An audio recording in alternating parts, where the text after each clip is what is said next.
Good evening. I'd like to call the regular board meeting of the Waterloo Community School District to order and ask that you join me in a moment of silence.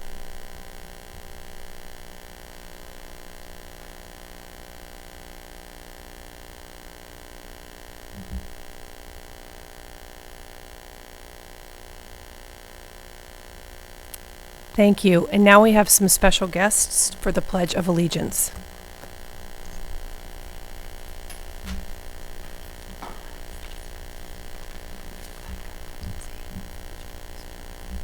Will you please rise?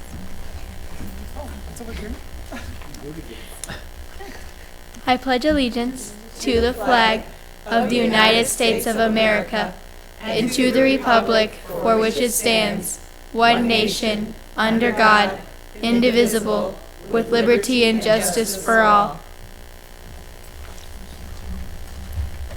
And now our mission statement. The Waterloo. You're good.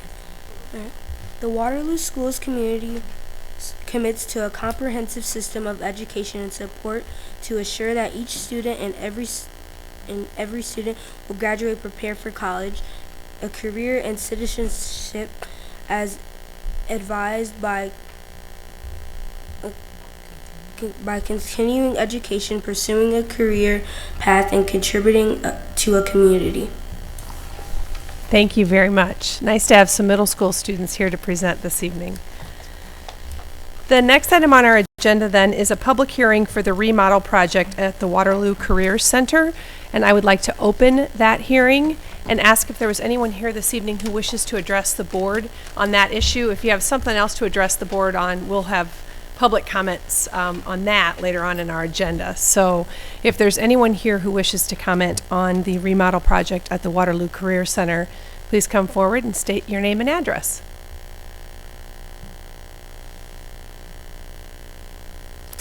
All right, then I would exercise or ask for a motion to close the public hearing. Thank you, Jesse. And a second? I'll second. Thanks, India. Then all those in favor of closing the public hearing for the remodel project at the Waterloo Career Center, please signify by saying aye. Aye. Aye. Those opposed, same sign. Chair votes aye. Motion carried. And our hearing is closed. The next item on our agenda is a board celebration for Y Waterloo Schools. This is item B on page 3. I'm going to turn this over to Dr. Smith this afternoon. Good evening. Yes. At our opening day, Dr. Lindeman challenged us to think and reflect on why Waterloo Schools. Why have we chosen to be a part of the Waterloo Community School District? Why we send our children here? Why we celebrate our successes? And tonight we have with us Ms. Neldrika Whitaker, who's going to share her Why Waterloo. And Bev, while she's coming up, I understand this will be a regular event at our. We've asked every board meeting a variety of people to share their why. Good evening. Good evening. Why Waterloo? Waterloo is about growing teachers and admins to be the best that they can be to support our students and our community. There are so many opportunities to grow professionally here in Waterloo. There are supports in place from central office as well as the leadership teams in each of our buildings. Where else will you see the Associate Superintendent of Education modeling lessons in an 8th grade science classroom? Where else would you see building principals demonstrating good teaching strategies by teaching a classroom lesson?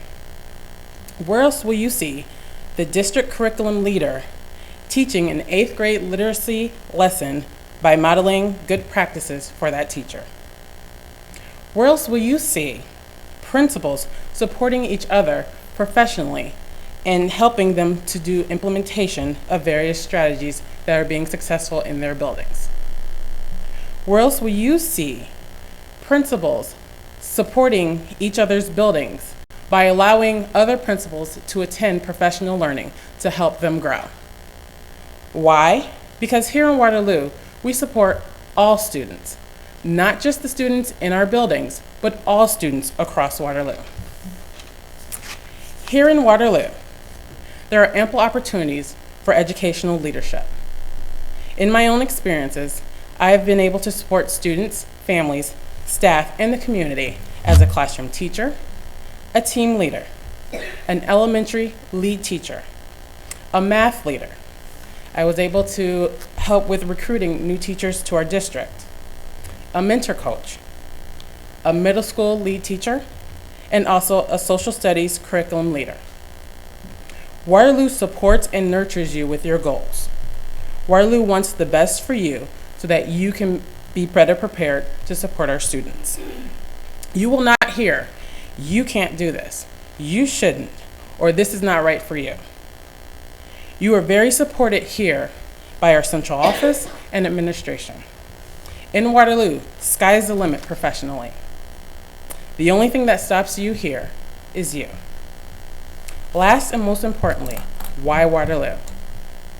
Because of our students. Custodians, cafeteria workers, administrators, paraeducators, coaches, central office, technology support, secretaries, truck drivers, etc. are expected to give 110% every day. Our students deserve it, our families deserve it, and our community deserves it. There are so many supports in place for everyone to be at 110% for our students each day. There is no excuses allowed here in this district. You are expected to be at 110%. So when people say, "Why Waterloo?" I say, Waterloo is the place to be for great leadership opportunities, great students, and a great place for learning for all. So jump on board or get left behind. Thank you. Thank you. That was awesome. You're setting the bar high for whoever follows you in 2 weeks. Does anybody have any questions? All right, great.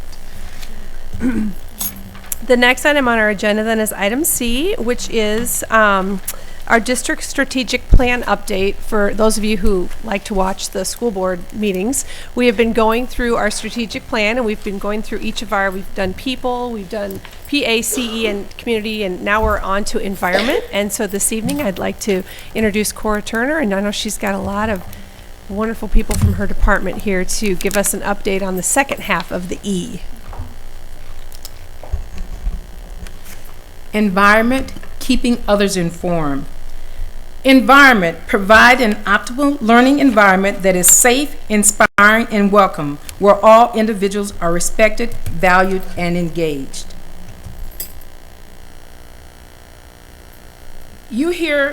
Before you have E12.1, enact social and emotional curriculum to meet the needs of all students. E12.2, improve student attendance. E12.3, implement multi-tiered systems of support, PBIS. E12.4, reduce bullying and harassment, and E12.5, reduce the arrest rate. Before you have a list of district-wide programs and supports that we feel from Student Services is student focused. Why? Because it allows us to offer customer service. It allows us to meet the needs of our parents, students, teachers, support staff, administrators, and now Board of Education and the community. Why? These programs offered prevention through different educational opportunities that we can offer students, staff, and once again, collaboration with the community. Why? Because we are relationship builders. We build relationships with parents and students to enhance and make sure why Waterloo stands forth for what it really is. Thank you for the lead into the environment for Waterloo Schools this afternoon. That was great. Let's give her a hand. And why I see what we do in my department and the district offices as problem solvers. We're here to greet, meet, and educate students, and that's what we're here to focus on.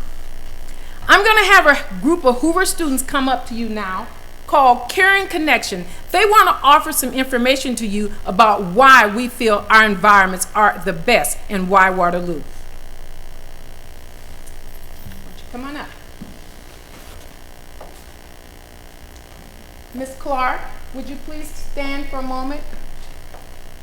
Ms. Clark works a lot with our buildings. She's a counselor at Hoover, and she's offered the opportunity for these students to come and educate us about different things that's going on at Hoover Middle School.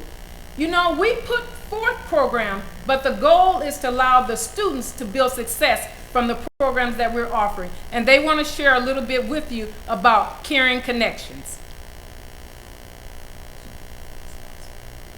I want you to turn around to the board.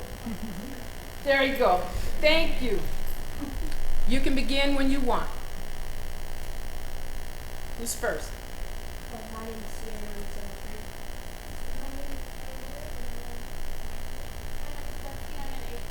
My name is Abby Winslet, and I'm in 8th grade. My name is Mackenzie Cole, and I'm in 7th grade. My name is Leah Bernstein, and I'm in 7th grade. The mission of Parent Connections is that we influence positive behavior, serve students, staff, and families of our community by spreading kindness through positive thoughts, actions, and words. A year ago, several students from Caring Connections attended the signing of the proclamation, uniting the cities of Evansdale, Cedar Falls, and Waterloo, claiming the unified commitment to the education and prevention of bullying within our communities and schools. We encourage positive behaviors and eliminate bullying behaviors. Caring Connections does this through kindness to others. 3 years ago,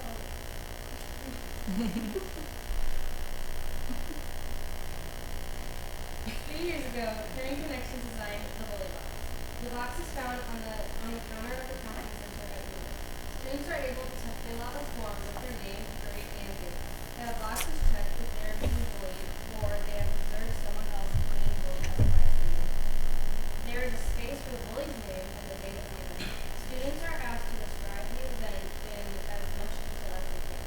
There is an area to indicate if there were other witnesses. Forms are placed in the box and counted with the students in the paper. October is anti-bullying month. Here's a calendar including each daily activity. I am part of Hoover's communications crew, which means I do morning announcements. Right after the pledge, we recite our daily challenge for Hoover. For example, we have pledge to anti-bullying. One day was sit with a new group of friends at lunch. One day was be upstanding for something who's getting teased and show appreciation to others. Caring Connections paired up with our partners in education, Friendship Village. Students paired with residents, many of which are former teachers, as pen pals.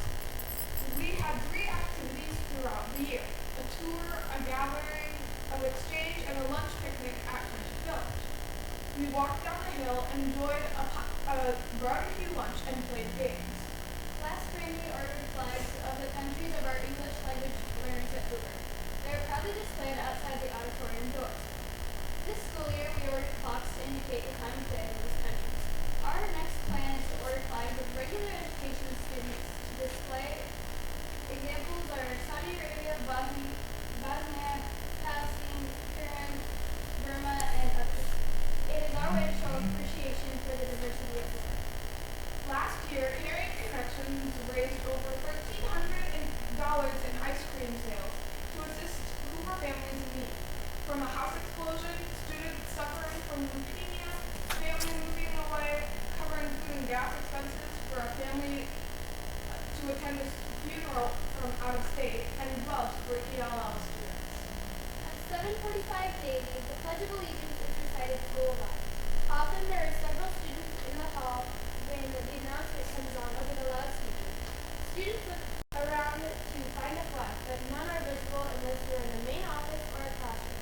Caring Connections solved that problem by ordering 12 flags and placing them at each spot in the hall. Students know that if you are not in the classroom during the Pledge of Allegiance, all they have to do is find a clock and there will be an American flag to recite. This year, in the first 6 weeks of school, Caring Connections sold lots and lots of ice cream to earn $1,500 so that every 7th grade student will be able to see the movie Wonder on November 20th. Students are reading the book currently about the student who challenges to his homeschool or decides to attend middle school. Cones are sold for 50 cents for one scoop or $1 for 2. The Great Kindness Challenge. The Great Kindness Challenge is presented by Kids for Peace. This challenge takes place the last full week of January. This is a proactive and positive bullying prevention activity. 1 week is devoted to performing as many acts of kindness as possible. Checklist of 50 kind acts are passed out to students. Students may work independently in pairs, in small groups, or even as a full class to complete all 50 kindness. Every student deserves to learn a safe and supportive environment. The Great Kindness Challenge provides a tool that helps students create a school culture for acceptance, tolerance, unity, and respect. This is an example of the checklists that we will use.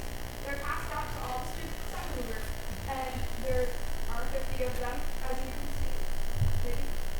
And there are some of them are smile at 25 people, slip a nice note in your friend's backpack, give an apple or a note to your teacher, or carry your friend's books. They're all somewhat different, nice things you can do for other people. And at the end of the week, students turn them in and then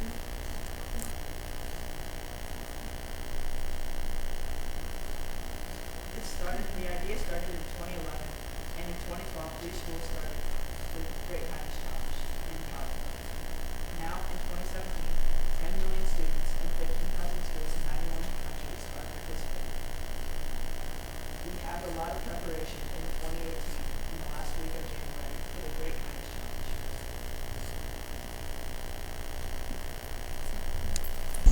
Let's give them a hand.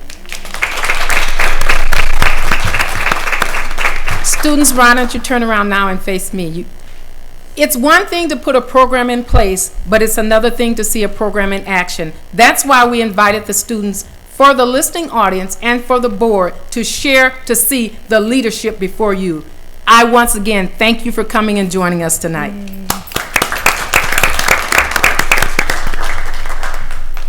Thank you all. And can I just ask, I'd love to see that I can't read that list from that far away, but that list of 50 things, the kindness list. Can they leave it with me? I can pay it forward. That'd be awesome.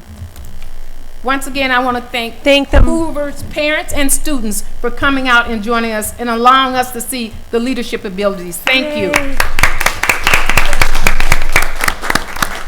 Another big thing that's changed for us this year is what we call the district-wide Big Rocks. Under the leadership of Dr. McNulty, he's ensured that PBIS and the culture and climate of a building stay at the forefront as we work through all the different programs that we have to offer. Every month during the professional development, it's a topic that stays on the front, and we want to say thanks for that also.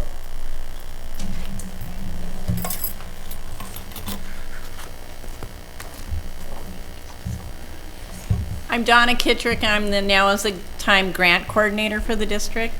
And so, May is, the first week of May is Mental Health Children's Week. And this is one of the publications that we put out in the Mining Journal. And the focus of this event was the number of staff and community members that we have trained in youth mental health first aid. So as you can see, over the 3-year period, our numbers are increasing. I'd like to highlight the number of community members that are trained in mental health first aid continue to grow as well. And as a result of the training, each month we do a survey which tells us how many referrals have been utilized by the program. And as you can see, in year 3, which was 16-17, 1,032 referrals were made, and those range from a crisis line to services to a hospital crisis situation. So in our 3 years, we've tallied up 2,316 referrals. So we're very excited about that. What's going on here? When we look at MTSS, multi-tier system of support, we've put each of them categories into a pyramid, and this is our one for mental health. And so when we look at tier 1, we like to look at universal wellness promotion, caring interpersonal relationships, and then also behavioral health literacy, which would be our youth mental health first aid. When we look at Tier 2 mental health supports that are available to our students, we have coordinated referral process, social skills groups, and probably one of the most important ones is the collaborative care coordination with our mental health providers in the community. When we look at Tier 3 supports for mental health, we're really looking at crisis intervention, referral for additional community supports, and then wraparound services.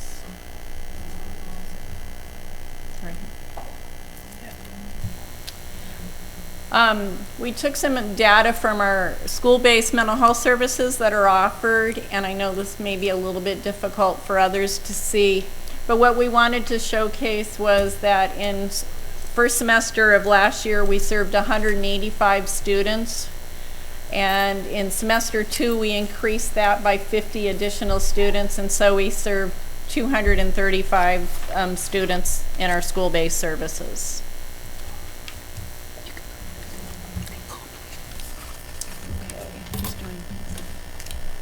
And Donna, I'm sorry, I don't want to interrupt the flow, but I want to ask a question about that. So why is that a good thing to increase that number from semester 1 to semester 2? Why is that a good thing if it's a good thing? So mental health services, we knew there were a number of students who had mental health needs that weren't being seen, and so we were able to increase the staff, and so the staff were providing additional services. Statistically, like 1 in 6 in the age group that we serve may have a mental health need from mild to severe. So we're really just touching a number of students. So I hope that answers. Yep, that does. Thank you. Excuse me. Cora, I just wondered for you, what kind of ways do you get your services and what you can do to help kids, and a kid that might be depressed? How do they hear about how you can help them? That's a great question. Most of our I think the school counselors are the hub of a lot of our referrals. So even though building principals may make referral for school-based services, the school counselor is really the hub. And through that, referrals are made. For a referral to be made to either our school-based provider, which Student Services has supported for a number of years, you have to have parent permission. Iowa requires parent permission for a student to engage in mental health services. So it's usually through the school counselor that those referrals are made. Parents have an option of either having their student participate in school services delivered at school, or if they would prefer a community provider. So the counselors can make various referrals for whatever the student would benefit the student. Okay. Thank you. And can I just clarify, because for those of us in the world of education, referral can mean two different things. And we're not talking about children being referred for acting up or referral in that way. We're talking about finding them the correct service, referring them to the right place. In this way, exactly. In this way, we're talking about a service referral. Exactly. I just wanted to make sure that everybody that was watching knew that. So thank you. As we continue, we're familiar with the term PBIS in our district, but what we've done for you for this presentation is share it with you based on Tier 1, 2, and 3 in reference to what we're expecting our buildings to put forth in reference to making sure that the systems of support are in place to meet the behavioral and academic needs of all students. That's why we call it a multi-tiered system of support. For Tier 1, for instance, you can see where building behavioral expectations should be defined. Students should know what the expectations are in the building. If they're not, we expect them to be taught. We expected some type of acknowledgement to go about positive behavior. We're expecting that there's some system of dealing with students that may make poor choices in their daily walk in the educational world. On up to Tier 2, we come up with a process that we call check-in, check-out, check and connect, and these things mean something to each of the groups that under each different tier. Tier 3 talks about wraparound services. Just as Donna talked about referring a student first services, we want to make sure there's enough services wrapped around a student to meet the success. We rolled out this year a new term we call the solutions process. It allows buildings to work with identifying the needs of a student so they can be successful. Hopefully they'll start at tier 1, but sure by the time they're tier 2 or tier 3, we know there's a solution process in place. Looking at the end of the year data last year, I think it's a celebration for our district to see that 85.7% of our students reflected in tier 1. 10.9% students ended up in tier 2, and in tier 3 we had 3.4% of our students. I gave you the raw numbers, but for the number of students we're served, I'm saying that I'm excited about the number. There may be more in tier 3 than I can imagine right now in my mind. However, I'm sharing the wraparound services that this district offers. We're there to meet the needs of all students. Is there any questions in reference to the PBIS process or anything at this time, or should we just continue? How how do these numbers compare to the broader population of students in other districts, other states? I'm excited about 85.7% of our students being in tier 1, meeting the needs of all students.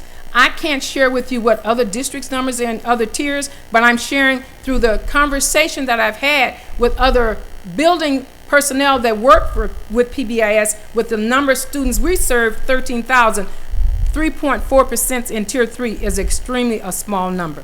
So is this a standardized criteria, or is this just unique system to Waterloo? No, it is a standardized system. It is the PBIS model that's followed over the United States. And it goes by the number of referrals in each of the levels. And then the very first thing that the PBIS model has you do is identify what constitutes a referral, so that there is now, if anybody wanted to argue that there would be some subjectivity from district to district, I would not disagree, because just even in the coding, let's say that a student knocks a pencil out of somebody's hand, and then the principal says, "Come here and I want to talk with you," and the child refuses. So there's some subjectivity in how that principal ends up coding that, or whatever happens from that point forward. But the PBIS model requires you to really look at the incidence itself. So I don't know if that helps at all, but it is a standard format, and they really do look at trying to always keep at least 80% in tier 1. They you never, and I think at one time we did not necessarily have 80% in tier 1, and we have increased that over time. That is correct, and that's why I see it as a celebration, and I want you two as a board to also celebrate the fact 85.7% of students in tier 1 is amazing. Tier 1 is 0 to 1 referral, tier 2 is 2 to 5, and tier 3 is 6 and above.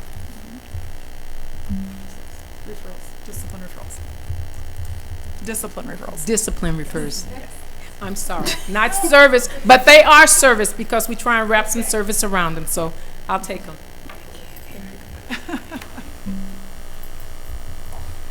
My name is Jamie Dunn, and I'm the Student Services Specialist. And so attendance is part of our environment, a huge part of our environment, because our students are learning the more that they're in school. So our job as a team is to provide resources to the district administrators and staff that will help support them. So we provide guidance as far as procedures for attendance. We provide guidance as far as meeting with families within the SARB review process, which is the Student Attendance Review Board. We use resources a lot from Attendance Works, which also align with those same guidance and procedures that we follow. Attendance Works lists those as well and is nationally known. We tie in attendance with the MTSS model as well. So there are services that are provided for each tier, just as they are for PBIS and for mental health services. So for tier 1, it's just that universal attendance expectations reviewed with our students. putting out there the message that we want you in school every day. There are also tier 2 approaches, such as when students get to 12 absences per quarter, we set up those student attendance review board meetings and have a one-on-one with those families to provide services. And then that actually leads us into tier 3 services as well, which we want to decrease as much as possible, but some of those services could be our district truancy officer, which is Hank Huddleston. He comes in and meets with those families, and he also works with the county attorney as well. A huge initiative that we took on this year was the district-wide registration. And this also plays into our attendance because it was kind of like our one-stop shop, as you can see. And we got a lot of great feedback from families because we were able to house the registration in one location. So families that had students at multiple levels or in multiple buildings were able to come to one spot to register all of their students. We also provided other resources there, such as the mobile health unit. So if students needed shots or immunizations, we also had Durham School Services there to answer any questions regarding transportation. So we really had a lot of positive feedback, and our enrollment actually increased this year. And I apologize, I don't have the exact numbers, but we went up with the number of students we registered this year compared to last year and previous years when families had to go to each building to do that. And up next, we have invited Ross Bauer. He is the lead administrator for Central Middle School to provide his perspective on attendance. Can I ask a quick question before she? You had mentioned Hank Huddleston as being the individual who would go to the family. Is he just one individual that would take care of all the schools or families? No, he does not take, he is kind of the overseer out of our department from the district level under Cora Turner's supervision. He mainly focuses on the high school and middle school level, but there are staff members within those buildings that also focus on the attendance initiatives as well. Okay, thank you. I have a question as well. Historically, there's been a little bit of a lag time, sometimes some issues regarding mobility, responding to mobility. So a student moves, doesn't tell anybody, is on a bus route, doesn't tell anybody. How long, what's the process and how long does it take to recognize the fact the student's not in school, figure out why, and get all that arranged so that they're back in school again? Having the centralized district registration has really helped to improve that because when students move attendance boundary, that is no longer under the control of each individual building. Those addresses actually come through the district registration office. And so Julia Eckerman is kind of like the key person. She's the connector. So she reaches out to the building that the students are leaving as well as where the students are going and connects that immediately. So there's no longer that kind of case of we might not know where a student is for a couple days. We always know that a student is going to start at this building on this day, and that even pertains to students that are new coming into our district as well. And then how's that information given to Durham? Same thing, when we change the address in the system, students are automatically routed if they meet that mileage requirement. So we will also include them on that communication coming from the district registration office, so they know that when they do their download the next day, that they will see new information in there. So it's an automatic process based on getting the address changed in the system? Correct. Okay, thank you. And I believe that's uploaded every single night. So if it's changed during the day, nothing will happen until that next night, and when they arrive, then it'll be flagged that that student has a new address. Correct. It'll happen overnight, and then Durham will, whatever we change today, Durham will see in the morning tomorrow when they do their upload. Okay, good. Thank you. Good evening, everyone. I'm Ross Bauer, the principal at Central. The Student Services Office asked me to come talk tonight about how I felt supported, how we felt supported at Central from that office as it relates to attendance in particular. One of the things I've really appreciated coming back into the district this year is the alignment, the focus, the school improvement plans being aligned around the PACE acronym. So within the environment, we have the goal this year of 95% average daily attendance for our building, which would be up about 2% from last year's data. As of last week, we were just underneath that number. I think we were at 94.6% average daily attendance. And the things that we're doing, the measures that we're taking, I do believe will get us to that number. But what I have to keep reminding myself and the team is that if, when we reach that number, we're not complacent with that. We're not satisfied with that. We always are striving to get that number up, because it's one of the most basic fundamental things that we talk about in education. If the kids aren't in the building, if they're not in the classroom, we can't teach them, they can't learn. So it's such a powerful thing. It's such a simple thing, but such a powerful thing. So we do have an environment team, and it does have members of the environment team, or excuse me, the attendance team on it, and that team meets weekly. And Hank Huddleston has been somebody who has been very helpful with that team in terms of getting us those attendance reports bi-weekly, so that we can see what our numbers look like on a bi-weekly basis. And then we developed a spreadsheet that tracks each of those students, and we document what kinds of actions we've taken beyond just those systematic things like the attendance letters at 4, 8, those kinds of things. So we have a great attendance secretary in the building who helps with those things that are just kind of the routine. Then on top of that, we have the environment team, and that's where Hank Huddleston again has really supported us in getting that information. Actually, I've had contact with Donna, Jamie, Marcus Brewer, Hank Huddleston, and Cora at some point this year as it relates to attendance, whether it's directly or indirectly. So I think as I was reflecting about this, that's something that occurred to me. We think about attendance as such a basic thing. A student is or is not in school, but then there are a million reasons why a student may or may not be in school. I've come across situations where it's been so simple as they didn't have an alarm clock, so we bought the kid an alarm clock so they could wake up in the morning, all the way up to a student is dealing with some severe mental health issues in his or her life, and we need some very significant supports to help that student, and everything in between. So when I talk about the people that I just listed, some of those conversations have been pretty basic, pretty quick, and we solved the problem virtually overnight. Others are things that we have to have sustainable support for, and that's where I've really felt the support from this office. In fact, just last week, Donna sat in on a health plan meeting where we developed a health safety plan for a student to be able to re-enter the building so that she could get back to school as quickly as possible after she was working through some mental health concerns in her life. So again, I've really felt supported by the office and look forward to continuing to work with them with things like those attendance reports, and Hank has made it a habit to be in touch with us. And when we get to the point, when a student does reach a certain limit, we will have those conversations, because we want to think that we're working with parents as often as possible. But sometimes when they don't show the support for their student, we have to step in and do what's best for the student.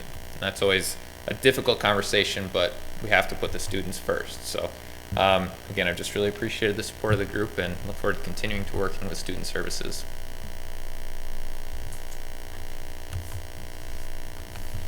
Thank you. Thank you.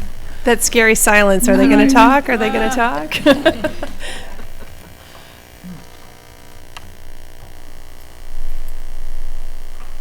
So E12-4 is reduce bullying and harassment.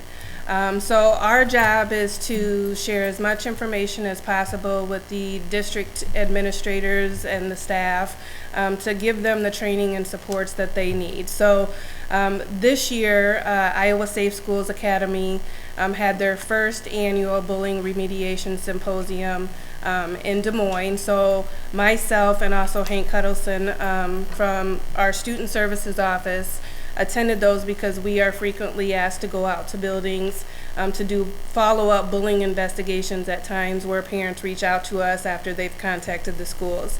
So it was a great opportunity to have kind of a refresher about those investigations, speak with other people from the state and people that work at the Department of Education as well. Iowa Safe Schools also has online courses that you can take about many different topics, including anti-bullying, transgender students, all kind of topics that surround our students. And then they are also going to implement a free bullying investigation training, hopefully sometime November 2017. And this came through our Iowa Department of Education as well, as we were kind of looking with the changes in staff. Some people weren't here when the district administrators were trained several years ago, so we're trying to get those refreshers in and have someone from the state state level do that, and that is what that free bullying investigation training will do. And the nice thing about it is that it will be a web-based training, so we don't have to worry about sending only so many people out of their buildings. They are able to do that on a professional development day. Another part of this is the upcoming collaboration opportunities to prevent violence. And there have been community agencies that have reached out to us and want to work with us collaboratively to reduce the instances that we're seeing in our community.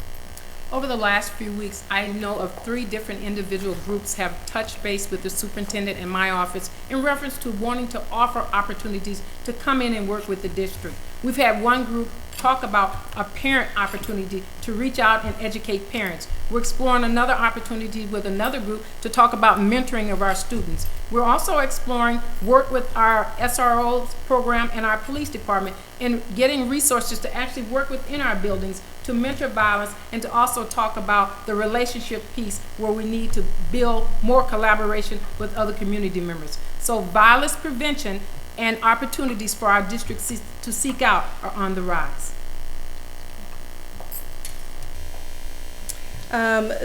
Right now on the screen is an example for October for National Bullying Prevention Month.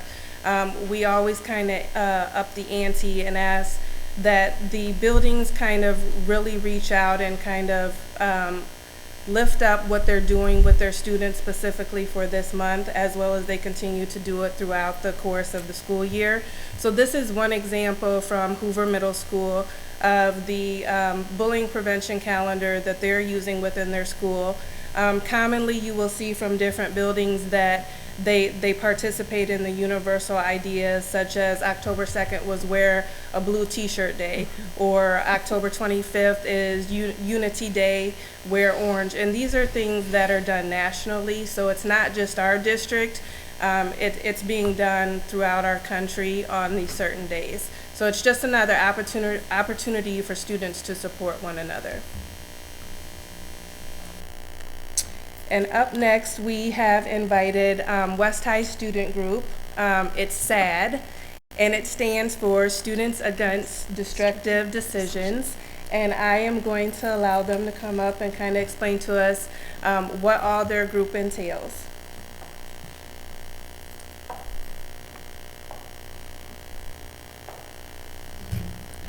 Hello, my name is Anna Hepworth, and I am the president of Students Against Destructive Decisions at West High. I'm going to be talking a little bit about what SAD does and what we do to encourage positive behaviors and to advise students on what not to do. And then Natalie will be talking about what we did this month to raise awareness for bullying.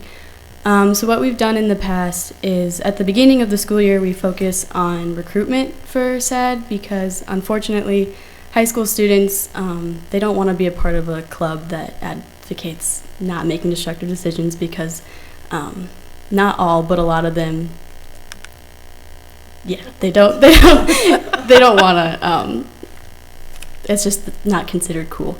So we try and do a lot of, we'll do videos saying like positive things like join SAD, what we do. We have done anti-tobacco, anti-drug and alcohol.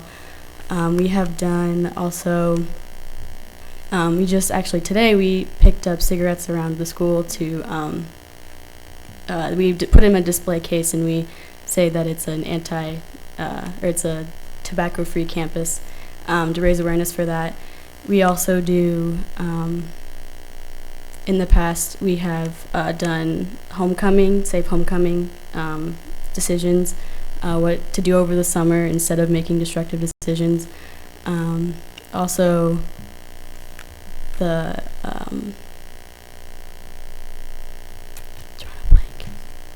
we do a lot of things over the year, and we continue to leave it open to the students inside to come up with ideas of what to raise awareness and to keep students from making destructive decisions, and to encourage them to join SAD and to just be positive. Yes. So now Natalie's going to talk about what we've done this month to encourage being against bullying. Like she'd said, my name is Natalie Christensen, This is I think my second year in SAD. So in light of National Bullying Prevention Month, just to focus in on that, and in light of recent events here in the community, we have put a focus on being aware of bullying and that it's actually happening here in our community, in our schools, and so a way that we were able to raise that awareness was through Mrs. Smith. She's a first-year counselor here at West High. She came to us with this idea, I believe, to make a chain link. So we thought it was a great idea. So we sat at our lunch shifts and at conferences to have students come up to us. We're sitting there saying, hey, come to us, pledge to be against bullying, basically. So all they have to do, this was completely free, was just write their name on a little blue slip. And it was just as simple as that, just saying, hey, like, be aware that bullying is happening and pledge to be against it. So with all of the links, so after they sign their name, we would staple it together, and so we've created a giant chain link with all of the people in West High and even parents maybe from conferences. So we've made a chain link just showing that we are all united to be against bullying, and that is something that we want to stay against and raise the awareness for that, because although it is hard to just come out and say, hey, it's like, don't bully people. I guess it's hard to be a bystander and come out and like do the right thing to say it. You can at least pledge your name to say, hey, I'm not going to do this. It's not something that I'm going to do myself. So that is just something we've done, and even with that this month we've made, so on our TVs we have slides that go on throughout the day continuously, and we just have facts about bullying, and just to raise even more awareness throughout the day so kids can read those and understand the intensity of it is, and just facts that are going to keep kids involved and keep them against it. So that is all. Do you guys have an advisor that works with you? We do. That's standing right there? I do. Ellen Shea, I'm the SAD advisor. So they meet twice a month before school, and either the students or I pay for everything. So, you know, we're a self-funded group, and like Anna said, sometimes it's hard to get kids who are willing to stand up in front of everybody else and say, this is the right thing to do, but we have a really dedicated group this year. So, and we're still talking about things, because although this is the Bullying Prevention Month, it's an issue that continues, as we all know. So we're looking at things that we can do throughout the year to remind people. Natalie, do you have any plans to display the chain anywhere? We do. We're looking at, because there's a few things to think about. We don't want it to get destroyed, or, So we're looking at, for sure, where we want to hang it up. But we do have, and the parents signed orange strips for the unity aspect. Great. So is there a critical age or pivotal age at which these programs kind of succeed or fail? Obviously, younger children, their capability of violence increases as they mature and grow. At some point, it's not cool to be involved in this, but where's that key pivotal age where you kind of the longer term behavior is going to be determined? I would say middle school is a key point, and by the time you're in high school, I've been in the high school level now for a number of years, but students are a little more set in their ways, and they've kind of found their group. You do see change, but I think the middle school level, it's a little more, they're deciding. Okay, thank you.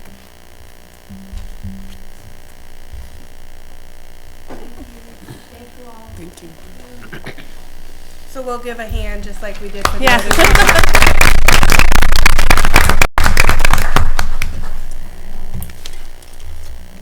Up next is E12-5, and I'll let Ms. Turner speak to this a little bit more, but one of our objectives for environment is to reduce the arrest rate.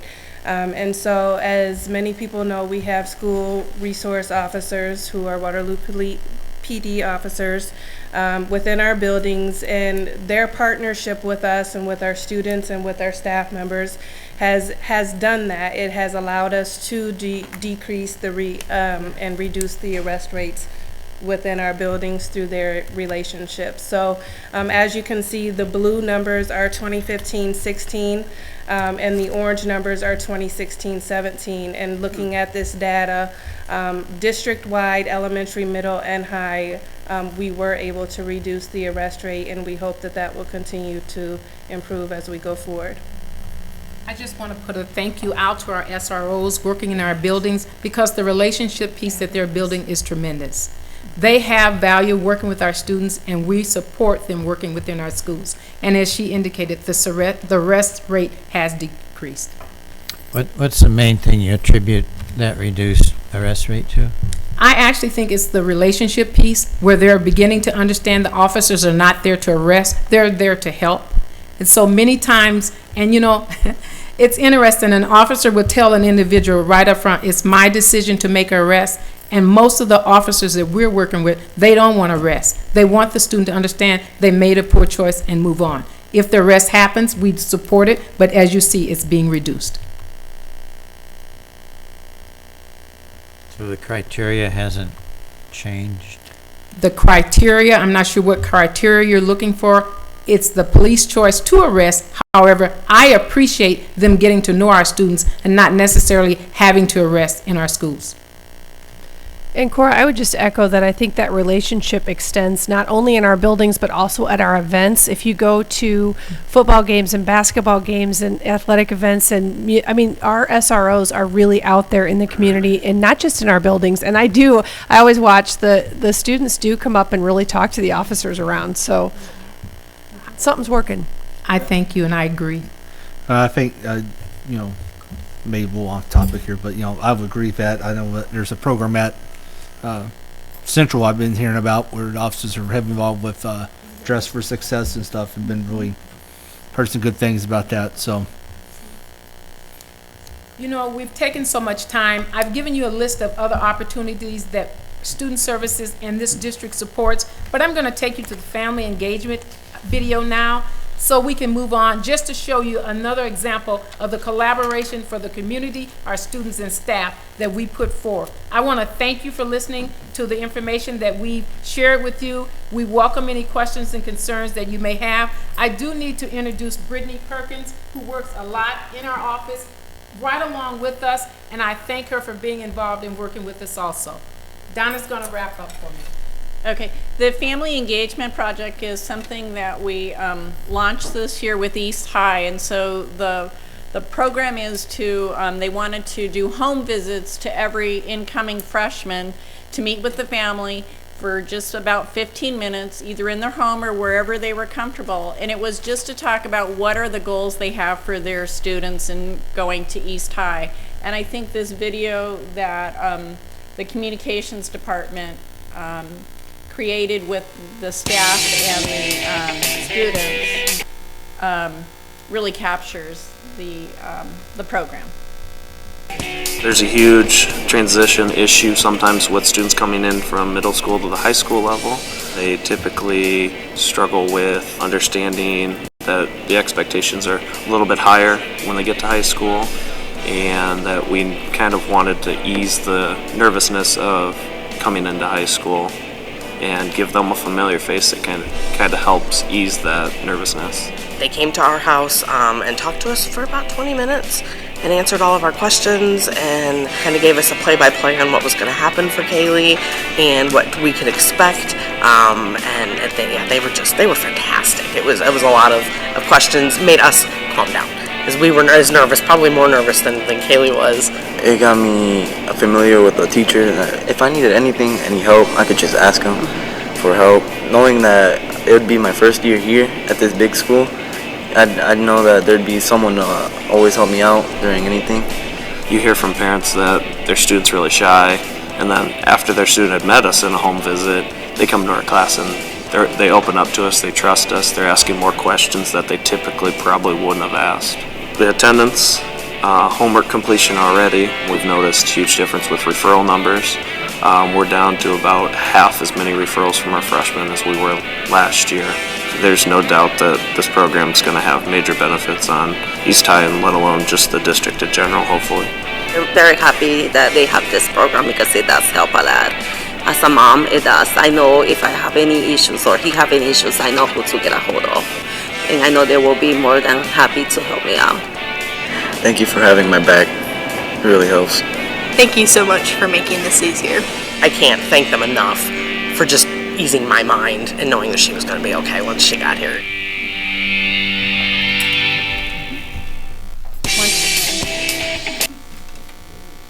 Thank you. What's the time period these home visits are made? We made them over, the East High staff, they were trained in June and they made them over the summer. So it was about 127 home visits that 2 staff members from East High went out to meet with the family and the student. So it was over the summer, June and July and August and into early September if there were some reschedules. What's the percentage that got?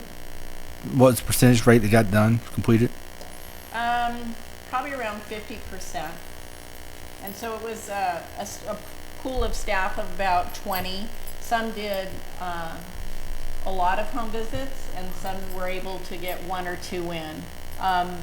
The goal is to do as many as we can next year incoming. This project was supported by the Now is the Time grant also, so we paid for the training and off-contract hours for staff to conduct the home visits. And this was the first time, I guess, at East High. And the feedback, so the hope is to look at the data and grades and everything shortly to do a comparison because we have those who participated and those who were not available. And So how much of the academic options are discussed during the home visit? The purpose of the home visit was to talk about what goals they had for their student. So that was the focus of it. So whether it was, you know, how to do a trade or what they were wanting for their child to be successful in school. So that it was a brief visit, 20 minutes, but if the parents asked questions, they were able to answer them and get them the resources that they may have been looking for. It allowed the parent an opportunity to put a face with someone that could help their child so that once they started school, that connection and that relationship building began.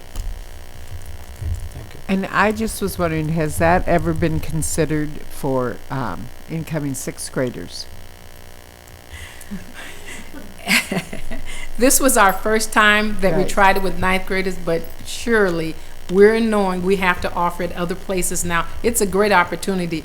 It's something that we're going to look at trying to do. Donna's looking at me. But it was great. It really, you know, when we first heard about the program, and it really worked. The interest of the staff in wanting to go out and meet the families was tremendous.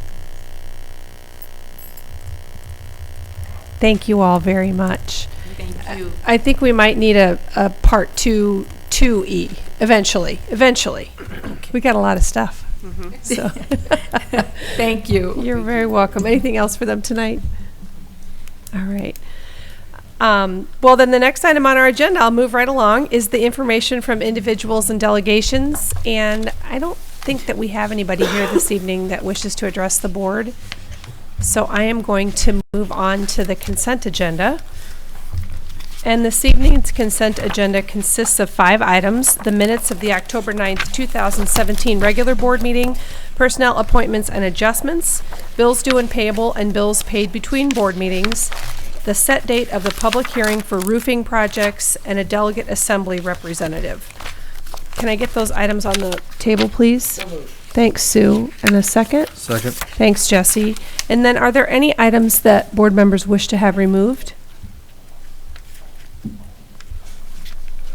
All right, then seeing none, I would ask for approval of the 5 items, item D, E, F, G, and H of the consent agenda. All those in favor, please signify by saying aye. Aye. Those opposed, same sign.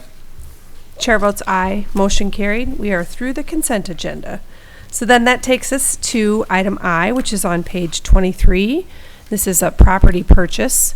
And I will go ahead and get the motion on the table, and that is that the Board of Education approve the purchase agreement with Winnette Cotton for the property located at 653 West 11th Street in Waterloo, Iowa for the purchase price of $50,000.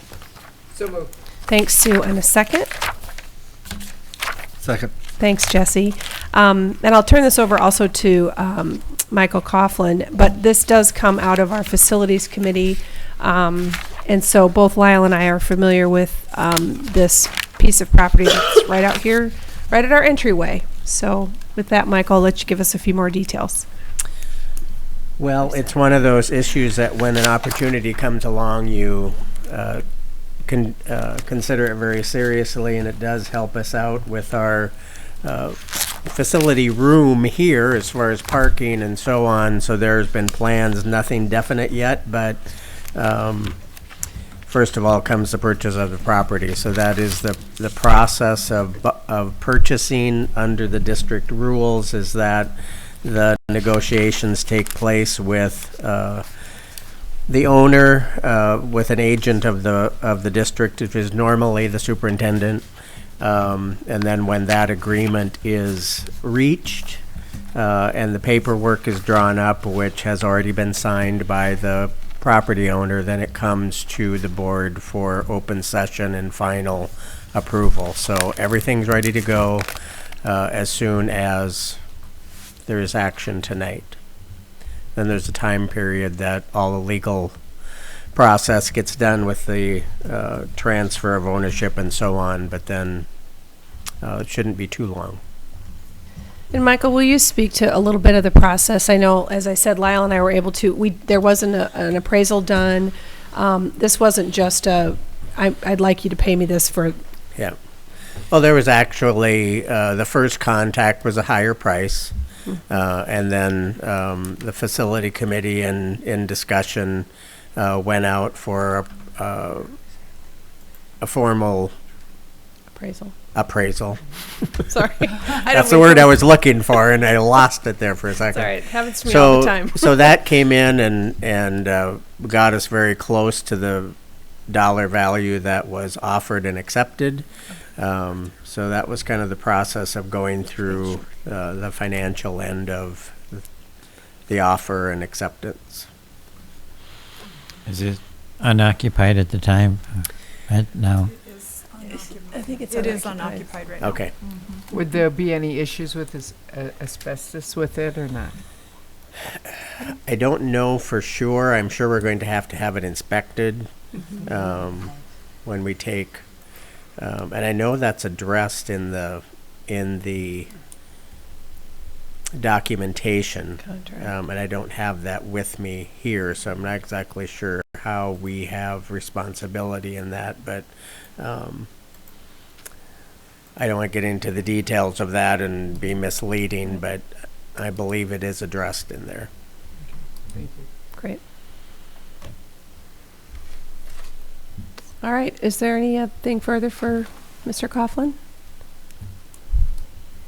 All right. Then seeing none, I would ask all those in approval of the purchase agreement, please signify by. Just 1 second. Where is that house?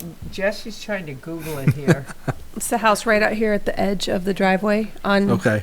On the right-hand side. Okay. Okay, yeah. On 11th Street. As you're leaving, it's on the right. It's on the right Right. side. Okay. Yep. That's what I was thinking. You but have to kind of That crowd. doesn't. those- That address doesn't come up. And it has a little bit of L shape. an L shape to it. Yeah, the lot does. Sorry. Okay. There's a fence around it, and it's. Yeah, Yeah, so give me- the grass area that's behind both of the houses there is part of this property. Yeah. Okay. So it's that, and that is right adjacent to our parking lot, which Yes. is wonderful. Yeah, it's Does it adjacent. have a swimming pool in the back? Yes. Yes, it does. But it's an above ground swimming pool. It's one of Yeah. those. Yeah. Mhm. Wow. So it's adjacent on the drive side. Right. Okay. And it's adjacent on the parking On the Right. parking side. lot. It's kind of weird because the dot come up. Farther down. Farther down down the the street. road. No, We're like, it's well, not down why there. is It is directly adjacent. So So that, I assumed that was it, but when I was Yeah. like yeah, so it kind of squares off the parking lot, and the parking straight lot. out. it'll help that entranceway there. It's a little bit It- tight, I know our Yeah, truck yeah. drivers are going to be happy about it. I'm sure. And again, at some point, in all likelihood, it'll be considered to make that a more viable left and right Okay. Yeah. Yeah. driveway as Eventually. opposed to crossing over. Into that, Yep. That's speculation, but that's yeah. A lot of good ideas. It was a good opportunity for us because Yeah. it's No, adjacent. it's kind of. Yeah. You're fine. Cindy and I are like, why do we want that? Why do we house? want that? No. because we want a swimming pool. No. All right. Everybody set now? We're all good? Okay, wonderful. All right, that's all right. Then all those in favor of approving the purchase agreement, please signify by saying aye. Aye. Those opposed, same sign. Chair votes aye. Motion carried. Thank you. That takes us then to our item J, which is on page 24, and this is our remodel project at the Waterloo Career Center. And the recommended motion is that the Board of Education approve the remodel project at the Waterloo Career Center located at Central Middle School and publish a notice to bidders. So moved. Thank you. And a second? Second. Thanks, Sue. I'll let you guys arm wrestle for that. I know we have Brad Leeper here with Envision Architecture. We also have Jeff Frost, our Director of Career and Technical Education, and Dr. Lindeman. I can start this off with you, but this is certainly a process that has come through our facilities committee and that we have been working on. Obviously, we already have 7 programs in place in the building, and this is just a continuation of that plan. So. Right, this is not necessarily new news because I know as early as last spring, I believe in April, we announced that we would be pursuing an expansion at the Waterloo Career Center. And at that time, we announced that we believed that we could fit around approximately 15 programs in the excess space. The Central Middle School, if the public remembers, that building was built for as a high school in 1972 for around 1,200 kids, and we have about 500 kids in that building right now. So there is quite a bit of excess space. And so when we moved forward with the bond vote in February of 2016, when that was not successful, the board made a decision to, instead of continuing to try to pass a bond, to move forward to change the scope, to change the pace, and to move forward with programs as we could afford them. So we brought 2 programs last fall, currently housed in this space. This fall we opened 3 more programs, 3 more pathways. And so those 5 programs are there. About 6 months ago, we had the same topic at the board meeting, and one of the comments I made at that time was that we really felt like instead of placing a program in a location in this space, we really needed a longer term plan. We did not want to place something somewhere and then later on say, gosh, that would have been the perfect place for program X. So we had worked with Envision Architecture, a local company, and had asked them to do some long-range planning for us to look at how many programs would fit, once we know how many programs would fit in that space, where those programs would be placed. And so moving forward with that, we have worked with them to just kind of get some baseline. There is certainly a process for architect work, and I'm learning that right along with as we work through this. But the first process is just kind of do some high level planning, and we've done that. And now it's time to really get down to what would this cost us. So what you're proving tonight is not necessarily we're not spending anything right now. We're not making a decision to move forward. What you're approving is that we would publish notice out to bidders and ask people to bid on the project that we have in front of us. And so Brad is here, and he can certainly talk a little bit more about the scope of the work that we're doing. It is the 15 programs, and can certainly talk a little bit about the timeline. I do know that the bidding process would be the bids would come back, I believe, around December 12th. Is it the 11th or I think it's the 12th. And so that's the 12th. And so that's kind of how that process would get going. And then that would come back before us in our December meeting. But Brad, what can you share with us about the scope and the timeline? Yeah, so scope, I think we all presented this schematic design previously. Is the button pushed down? Is the little green light on? There we go. Oh, it is. There we go. Thanks for having me tonight. We did present the schematic design, and I do have that if anyone wants to see that again tonight. Basically, we have about 80,000 square feet of renovation and new area. The new is fairly modest. It's really a new entrance on the front of the building to distinguish this from the middle school and to provide some extra space in the building. So we have done some very careful kind of cost considerations over the last few months, and we started at very high level. We've been testing those internally. We also have recently tested via a local contractor to really evaluate those costs. These renovation projects are complex. Getting some feedback. There we go. They're complex, and there's a lot of pieces, and a lot of it is open to kind of bidder interpretation. So we felt it was important to get some real local kind of input on the cost, and so we've been through a pretty thorough process with them to look at those costs. Those costs, basically, we're going to be printing out final drawings. We're working on drawings to go out to the contractors right now. Those will go out November 10th, and we'll be receiving bids, as Jane said, December 12th. As part of that, we also have several alternates we will be bidding so that we have some options on bid day, because these renovation projects are complicated, and we'll get a broader array of pricing probably from what we get in a new building typically. So we have a pretty wide section of alternates to choose from, things that we can do or not do as we go through this process on bid day. So the construction cost estimated right now is $13.9 million, and that's the amount that we'll pay the contractor. Total cost, including furniture, design services, testing, all those other kind of pieces that we'll have, bring the total to about $17.4 million is being estimated right now. So we feel like that's a really good number that we've tested thoroughly, and we're going to be testing it more specifically with contractors here in the coming weeks. So, are you anticipating the bidding to be more than one? Yeah, great question.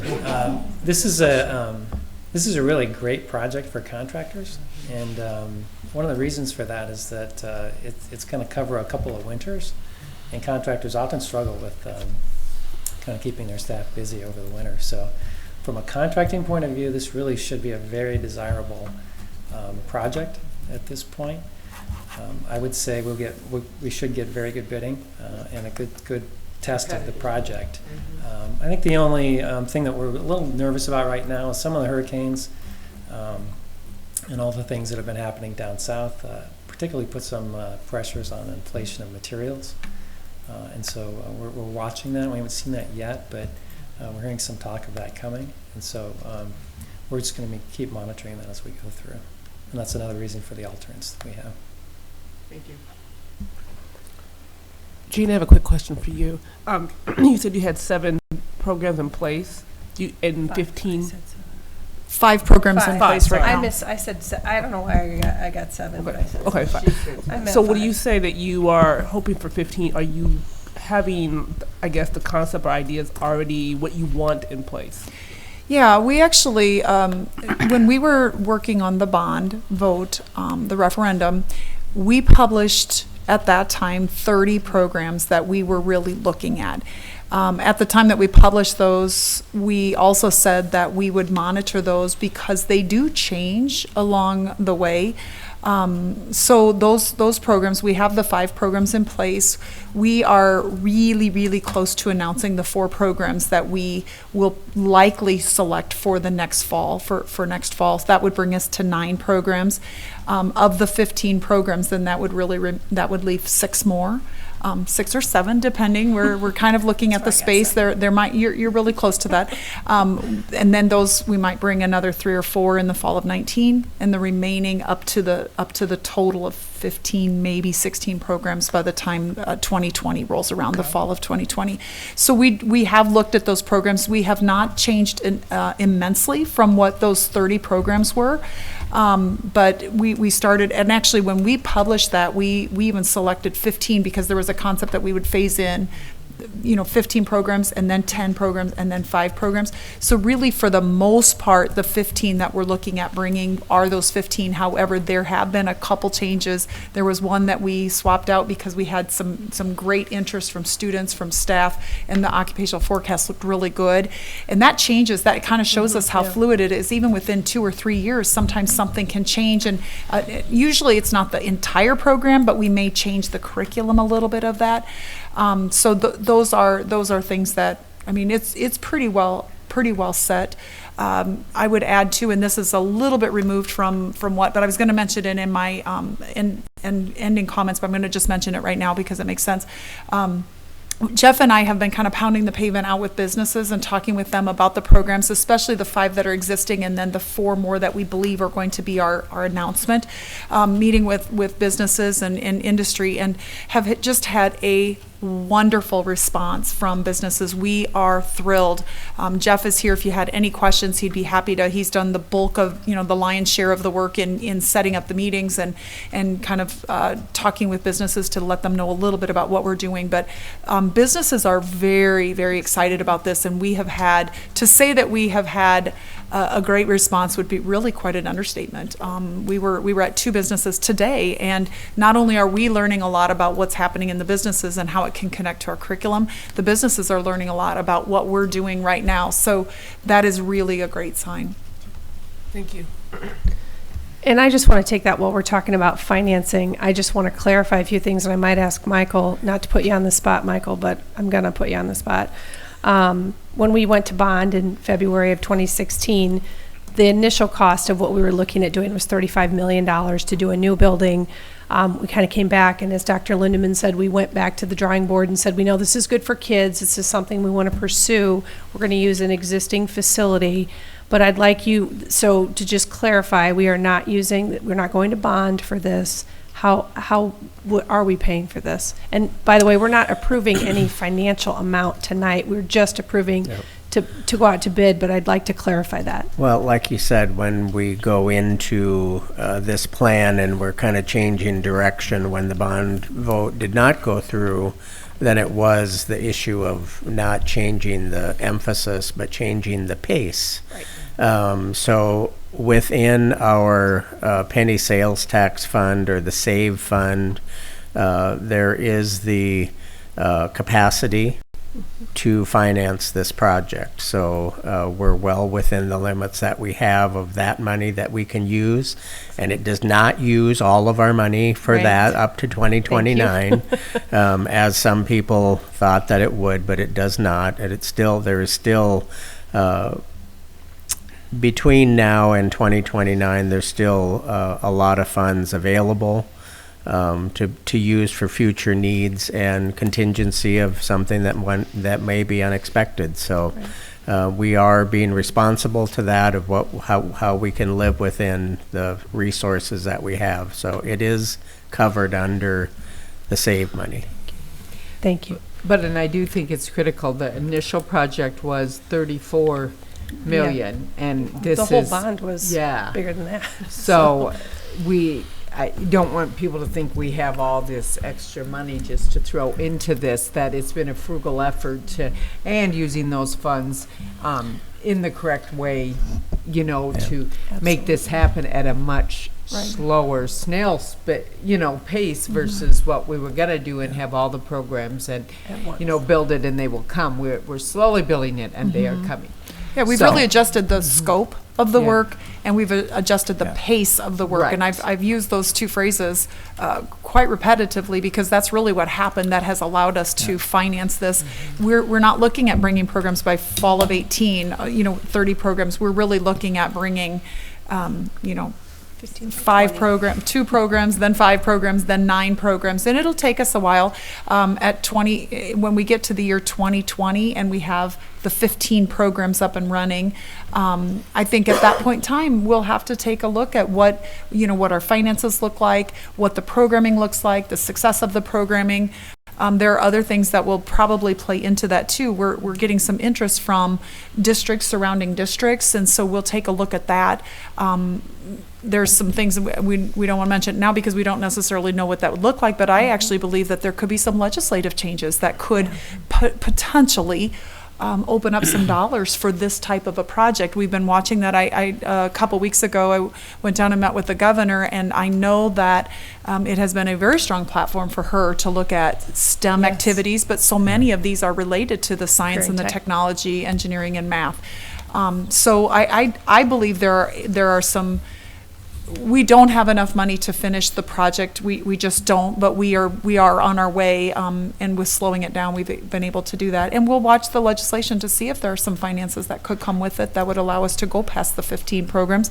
At this point in time, not, but it could come. I would just say that, I've had a lot of opportunities in my career to go a lot of different places and, see different labor forces and things over the years. And, I'm just impressed where we're going, that, we're going to provide this community with a lot of skilled laborers and a lot of different career paths, which is, not only good to our students, help our graduation rates, but also help, drive, a lot of put back into our community, more kids staying here, opportunities here, maybe attract more businesses in, by having the skilled workforce, and that, we're a part of that equation, with our community college system, you and I, that, we're going to be an important cog in that wheel. So, and the reason the boards of the last few years have continued on the career path is that through all the public forums, and we had very many, there was an extremely high support for the direction of offering more career choices. That wasn't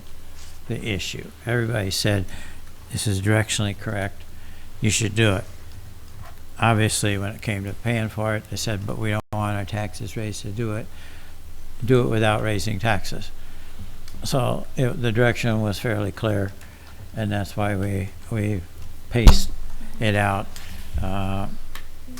so that it can be paid for without a special voter bond. And so, and the only other comment I'd make is in terms of selecting, I mean, there's the list of really from day one, from the 30 pared down to the 15 and so forth. And it's based on student interest, demand for the skills, community demand for the skills, the pay rate of the skills. I don't remember. Teacher availability, space, cost of programming. Yeah.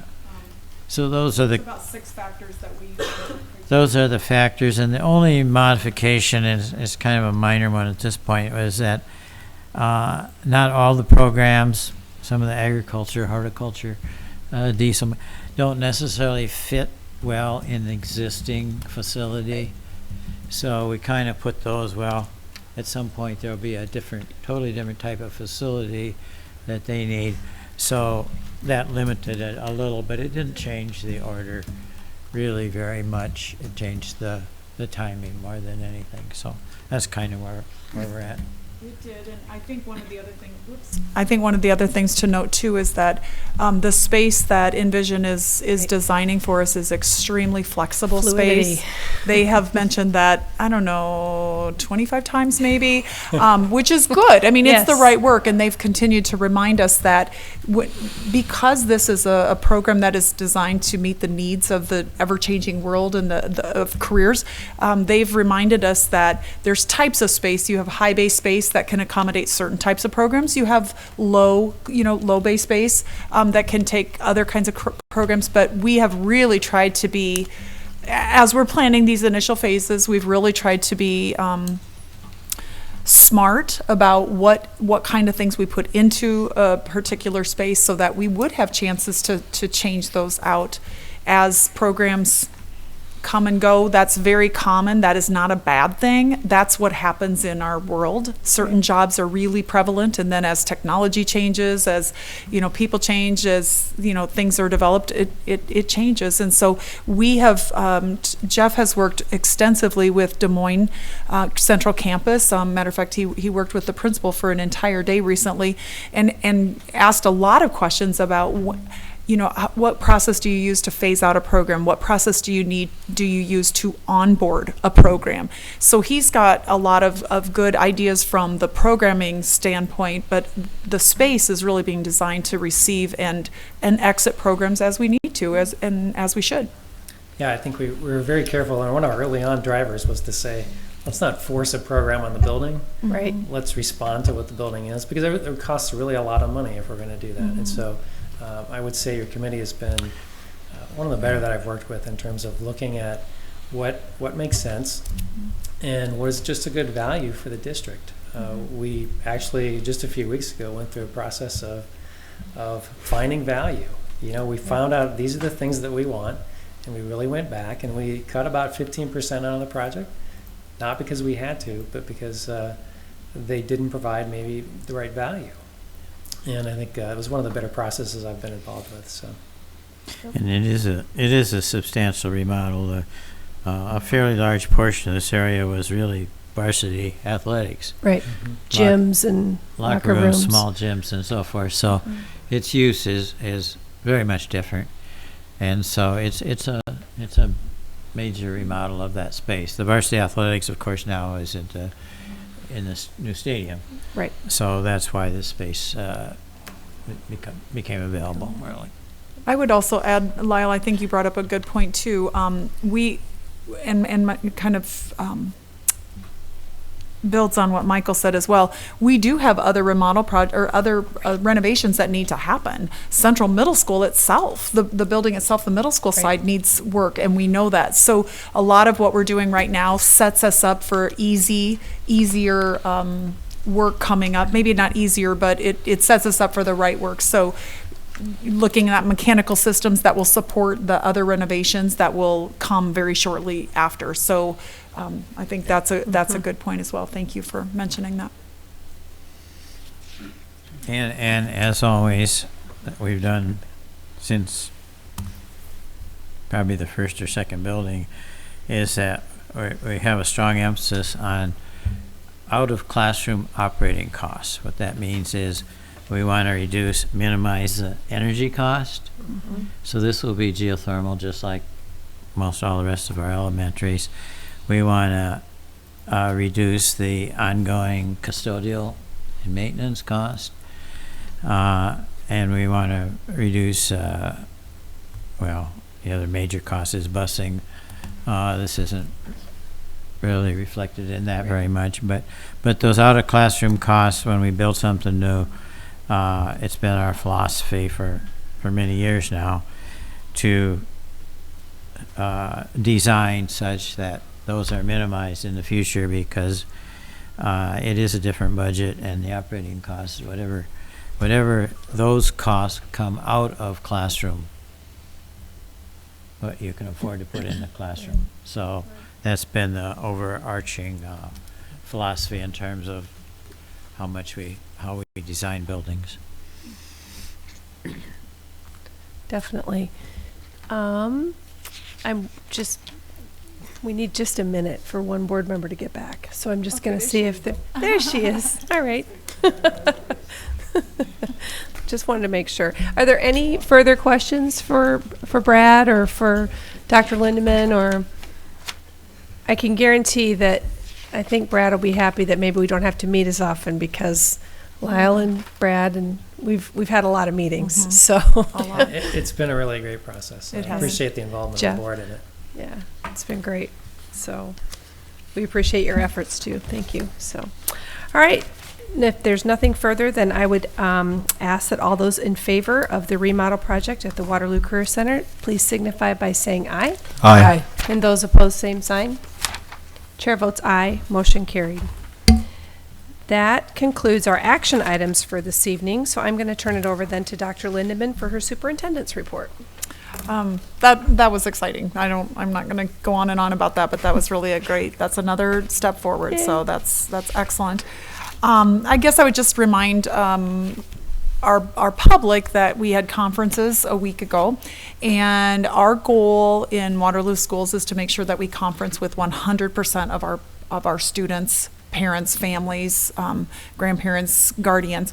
And so I know that our teachers are busy contacting the list of parents that they haven't had a chance to meet with. So I know that at elementary we get, to be honest, we get a little bit closer to that 100% at elementary than we do at high school.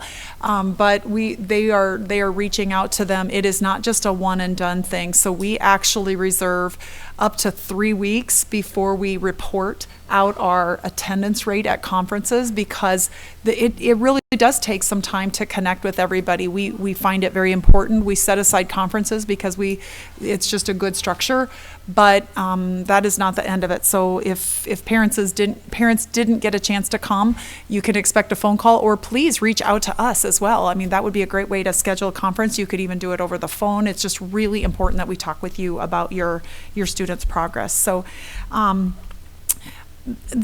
today was a professional development day, which is funded through Teacher Quality. It's just a certain particular funding stream. I had the opportunity this morning to meet with all of our food service workers. I try to do that not only with teachers or with paras. This fall I met with all of our nurses and bus drivers, and so today I actually had a chance to meet with our food service workers, and it was really quite a large room full. You forget how many people it takes to run a program. I kind of guessed it a little bit low, and then I talked with the director, Heather Bathan, and she said it was really closer to about 100 people. And so I had a chance to meet with them, and I just reminded them that in our district, just like Bev is talking about with the My Why, it's important that they know why they're here too, because for some students, they're the one who a child comes to school for. The bus driver's the same thing. That's the first person. So sometimes kids will warm up or will connect with a food service worker more so than somebody else. And so it was just a really great chance to meet with them and to remind them that they matter, and to encourage them to think about, just to remind themselves, refresh themselves on why they come to work every single day. So that was a great opportunity. To piggyback, I think just one other, two things, sorry. Bev had she had this idea to ask people to come in and share their why Waterloo schools. And so that was really a great thing. In conjunction with that, we have always given out, for the last years, we've done an award called the Global Thinking Award. This year, we worked with Tara's department, and we've actually changed it to My Why Waterloo award. And so we gave out our very first one today. It happened to be from I believe it was a first grade teacher. Don't quote me on that. Was she a first grade teacher at Irving? Somebody by the name of Sarah Glue. And so we stood before the group and we told her name, and then we read kind of the nomination and why she was receiving the award. And then we asked other people to say, how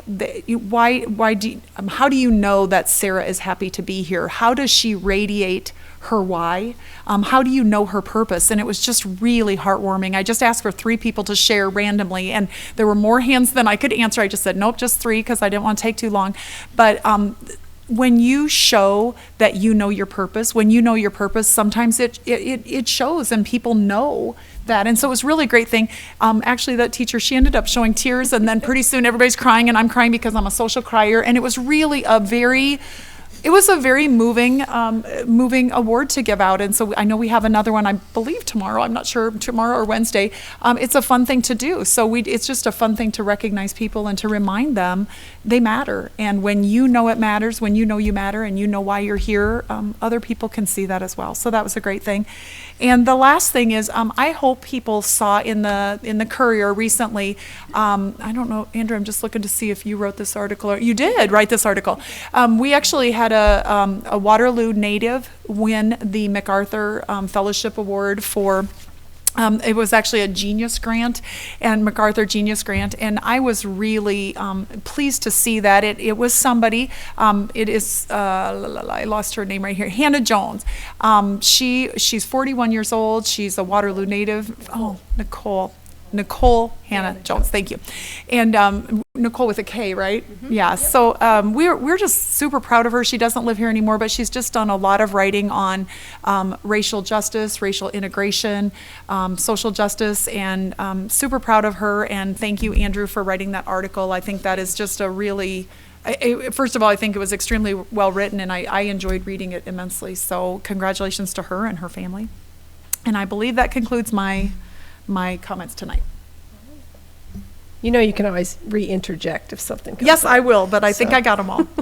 All right, then I'll move on to information from board members. And because I feel sorry for Lyle because he's sitting down here by himself, I'm going to, and with Bev, with Dr. Smith, excuse me. I mean, he's sitting down there without any board members. That's what I mean. How's that sound? So I'm going to start over there and ask if he has any comments for the board this evening. No, just one other. One other reference, and I think it's in the Courier as well, and that's if you haven't seen Buster Worthington. He used to be Buster Worthington. Yes. He's a Navy or Marine? Navy. Navy? Navy, West Point, right? Navy, serving in Puerto Rico. And he's got a short blurb on what he's doing, why he's there. Very, very interesting. He's incredible. West High, yeah. Yeah, West High. He was one of the, and of course the Worthington family's very military. They have the four kids are in 4 different branches of the service, so that's an interesting. They have good conversations at Thanksgiving. Yeah.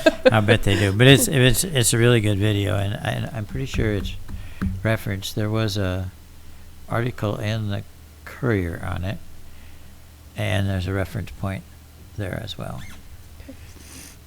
Thanks, Lyle. Sue? Well, I just wanted to, I noticed in the retirements that, in piggybacking on what Jane said about people making a difference and an impact, that Connie, the lunch lady at West High, who was very, very influential in all 3 of my kids' lives, and especially my oldest daughter and middle daughter, and they loved Connie, the lunch lady. And so I guess why Waterloo, if we can look at the job that we're doing in Waterloo to support our students, and the impact that all levels make on kids, that's why Waterloo, that you can do a huge impact and a huge influence in a kid's life being a lunch lady. So I want to thank her for her service, and I'm sad to see that she's retiring, because she was a huge impactful person on lots of kids. So thanks, Sue. Jesse?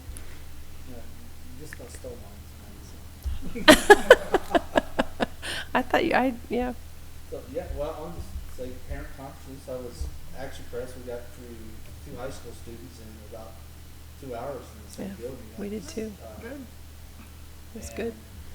The interesting thing about high school conferences, versus middle school, elementary is a very single teacher focused. High school, you get to see a broader spectrum of teacher, student, and I was just impressed with the staff we have and how influential they are on our students. And then we see the students react to, I love this class, I really like the teacher, what they're learning there, and having that position to have a couple of kids in, some kids in the district and seeing those relationships and stuff is great. It says a lot to the staff we have and the relationships they're making to all the students out there. So just thank you to the staff and the teachers and everybody else in the buildings and all you do and all the great things you guys are role models for children.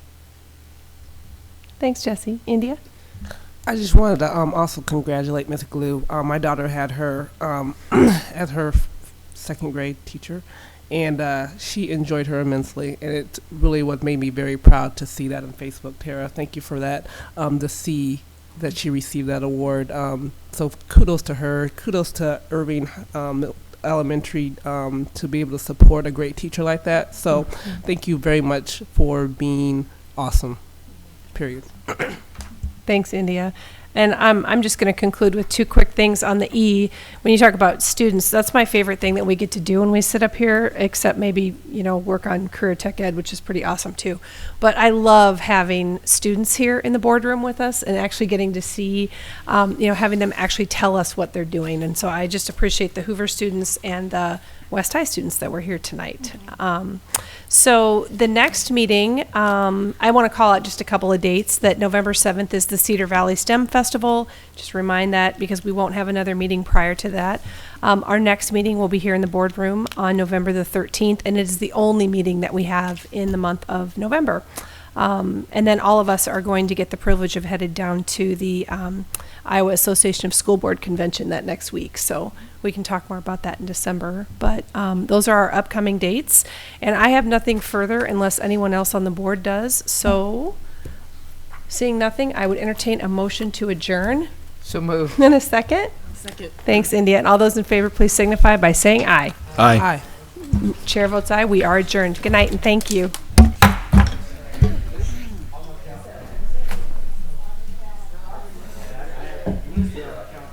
Yeah, Buster.